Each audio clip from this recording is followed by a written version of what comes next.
Jungkook को जिस hacker ने टारगेट बनाया था, फाइनली उस हैकर को पकड़ लिया गया है एंड साउथ कोरिया लाया जा रहा है सवाल जवाब करने के लिए।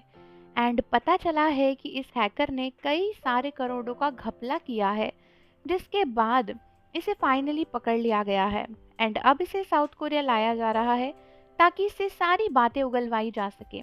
लेकिन इन सबके बीच में जंगकुक का नाम क्यों आ रहा है एंड ये सब कुछ जंगकुक से कैसे रिलेटेड है, उसके बारे में मैं आपको इस वीडियो में बताने वाली हूँ। लेकिन जल्दी से पहले चैनल को सब्सक्राइब कर लो एंड बेल आइकन प्रेस कर दो अगर आपको बीटीएस की ऐसी ही सारी इन्फॉर्मेशंस को देखना और जानना पसंद है तो। दोस्तों, पता चला था कि जब जंगकुक मिलिट्री में गए थे उस टाइम पर बहुत सारे पैसे की चोरी हुई थी जंगकुक के अकाउंट से। बेसिकली वो चोरी ऐसे हुई थी कि जंगकुक के जो भी शेयर्स वगैरह थे उसको हैक करके इस हैकर ने चुरा लिया था एंड उसे बेच रहा था। जिसके बाद जैसे ही पता चला कि इसने इतनी बड़ी चोरी करी है, कम से कम 200 करोड़ के आसपास का जंगकुक का जो असेट था इसने चुरा लिया था, तो पुलिस ने जब पता लगाया कि ये किसने किया है, तो उसके बाद जंगकुक के अकाउंट को फ्रीज कर दिया गया था। एंड फ्रीज इसलिए किया गया था ताकि कोई और उस तरीके से जंगकुक के अकाउंट से चोरी ना कर सके, बिकॉज उस समय उन्हें ये नहीं पता था कि इस हैकर ने जंगकुक के अकाउंट का सामान किस किस को दिया है या फिर उसकी डिटेल किस किस को बांटी है। लेकिन फाइनली इस हैकर के ऊपर अभी एक बहुत बड़ी कार्रवाई सामने आई है, जिसको देखने के बाद आर्मीज बहुत ही ज़्यादा खुश हो रही हैं। एंड वो कार्रवाई ये है कि इस हैकर को फाइनली पकड़ लिया गया है एंड पुलिस इसे फाइनली ले आई है कोरिया, जहाँ पर इससे सारी चीज़ें उगलवाई जाएंगी।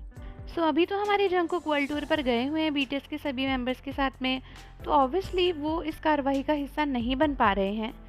लेकिन पता चला है कि ये 40 साल का कोई चाइनीज़ आदमी है जिसको बैंकॉक से पकड़ा गया है एंड अभी फाइनली पुलिस के साथ वो कोरिया आ चुका है। पुलिस इसके खिलाफ काफ़ी कड़ी कार्रवाई करने वाली है क्योंकि इसके खिलाफ अरेस्ट वारंट भी जारी हो चुका है। एंड देखना यह है कि धीरे धीरे और क्या क्या खुलासे होते हैं। बात रही जंगकुक की, तो इसका जो भी शिकार रहा है उसमें जंगकुक सबसे बड़ा टारगेट थे, बिकॉज जंगकुक की बहुत सारी चीज़ें एंड असेट इसने चुरा ली थी, बट उस टाइम पर किसी तरीके से उनके अकाउंट को फ्रीज करके चीज़ें रोकी थी। अब देखना यह है कि क्या जंगकुक को अपने असेट्स वापस मिल पाएंगे, बिकॉज ऐसे केसेस में ना जो भी चीज़ें इधर उधर हुई होती हैं उनको वापस लेना तो बहुत मुश्किल हो जाता है। लेकिन आर्मीज़ का यही कहना है कि इस गुनहगार को सज़ा मिल जाए वही बहुत है, क्योंकि हमारे जंगकुक तो इतने ज़्यादा सक्सेसफुल हैं, इतने ज़्यादा टैलेंटेड हैं कि वो तो सारी चीज़ें दोबारा कमा ही लेंगे।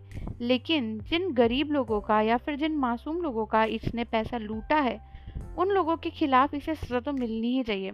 एंड जंगकुक के साथ भी जो इसने किया वो बहुत ज़्यादा गलत था, बिकॉज उस टाइम पर जंगकुक मिलिट्री में गए हुए थे एंड अचानक से ये सब कुछ हुआ। सोचो जंगकुक कितने परेशान हो गए होंगे मिलिट्री में कि उनके साथ क्या हो रहा है।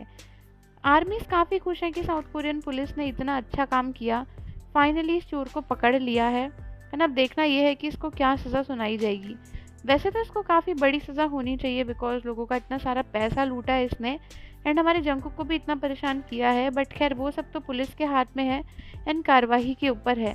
फिलहाल आर्मीज काफ़ी खुश हैं कि जंगकुक को जिस हैकर ने टारगेट किया था वो फाइनली पुलिस के हवाले हो चुका है एंड अभी और कुछ ऐसा नहीं होने वाला।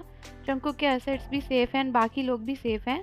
तो आप लोग मुझे कमेंट्स में बताओ कि आपका इसके बारे में क्या कहना है, और जाने से पहले चैनल को सब्सक्राइब कर दो, बेल आइकन प्रेस कर दो। मिलते हैं आपसे अगली वीडियो के साथ।